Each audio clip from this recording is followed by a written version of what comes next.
Statistik dapat berupa analisis, perhitungan, dan kumpulan-kumpulan data. Statistik juga berperan penting dalam kehidupan, terkhususnya dalam pencegahan COVID-19.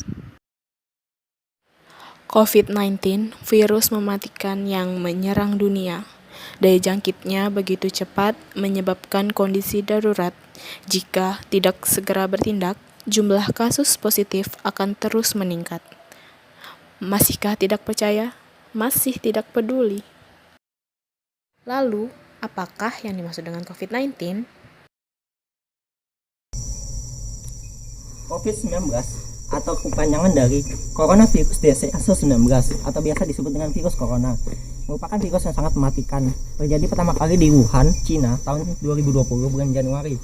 Virus ini penyebarannya sangat cepat, yaitu melalui kontak langsung dan bisa juga melalui bersin. Itulah contoh dari penyebaran virus corona atau COVID-19.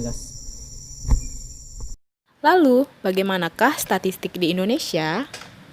Mari kita menilai berdasarkan fakta dan data dan bukan berdasarkan kira-kira.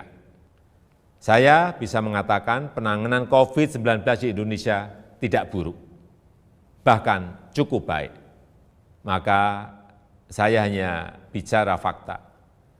Dalam jumlah kasus dan jumlah kematian, Indonesia jauh lebih baik ketimbang negara-negara lain dengan jumlah penduduk yang besar. Sebaiknya, kalau membandingkan, ya seperti itu. Sedangkan, berdasarkan data statistik terbaru dari Satuan Petugas COVID-19 di Indonesia, terkhususnya di wilayah Samarinda, terdapat 6.034 kasus yang terkonfirmasi. Lalu terdapat 480 kasus yang masih di dalam perawatan. Lalu ada juga 5.360 kasus yang telah dinyatakan sembuh. Dan yang terakhir ada 194 orang yang sudah meninggal. Jika ada orang yang secara tidak sengaja melakukan bersin, maka hal tersebut akan meningkatkan dari penyebaran virus corona sendiri.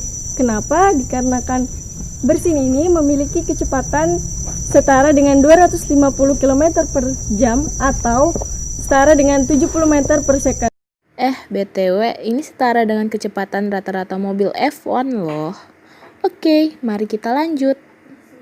Yang mana hal ini bisa berdampak pada lajunya penyebaran virus corona sendiri. Lalu, bagaimanakah cara pencegahan COVID-19? Yaitu dengan cara melakukan 4M yang berdasarkan Peraturan Wali Kota Samarinda Nomor 43 Tahun 2020, yaitu Memakai masker, Mencuci tangan, Menghindari kerumunan. dan menjaga jarak antar sesama. Nah, itulah cara pencegahan COVID-19. Lalu, bagaimanakah statistik terkait 4M tersebut? Mencuci tangan menggunakan sabun. Jadi, dari suatu penelitian, mencuci tangan dengan air dan sabun, serta selalu membawa hand sanitizer dapat menurunkan resiko terkena virus ini hingga 50%. Lalu, memakai masker. Dari Ketua Tim Pakar Satgas COVID-19, dengan memakai masker dapat menurunkan resiko penularan COVID-19 45-70%.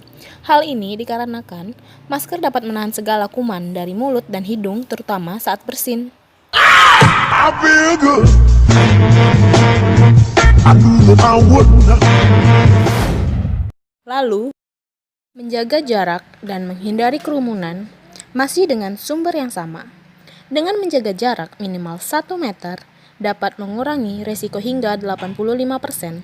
Sehingga kita harus juga menghindari kerumunan supaya tidak terjadi peningkatan peluang kasus COVID-19. Nah, oleh karena itu kita harus Lindungi diri, lindungi sesama. Mari kita cegah virus corona. lindungi diri, lindungi sesama. Mari kita cegah virus corona. Lindungi diri, lindungi sesama, mari kita cegah virus corona. Lindungi diri, lindungi sesama. Mari kita cegah virus corona.